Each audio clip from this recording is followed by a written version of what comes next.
Through-joint connector installation involves using a TJC to connect a stud to either a joist or a beam. A through-joint connector is essentially a metal bracket. This bracket gets attached to the stud. Then, the joist or beam is inserted into the bracket.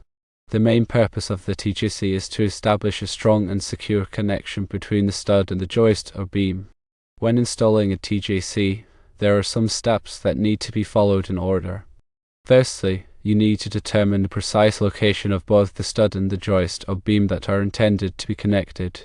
Secondly, once you've determined those locations, you'll need to mark the exact position where the TJC will be placed on both the stud and the joist or beam. Thirdly, with the location marked, attach the TJC to the stud. This attachment is typically done using the screws that are provided along with the TJC. Fourthly, once the TJC is securely fastened to the stud, carefully insert the joist or beam into the TJC bracket.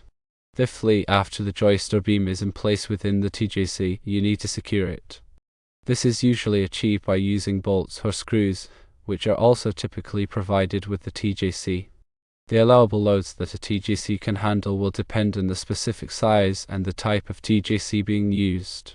However, as a general guideline, many TJC are designed to support loads of up to 1,000 pounds. Through-joint connector installations provide several distinct advantages. Firstly, they offer a very strong and secure connection between the stud and the joist or beam. Secondly, TJC are generally considered easy to install, which can save time and labor costs. Thirdly, using a TJC is a cost-effective solution for structural connections. Fourthly, TJC offer versatility in their application, making them suitable for a range of construction projects.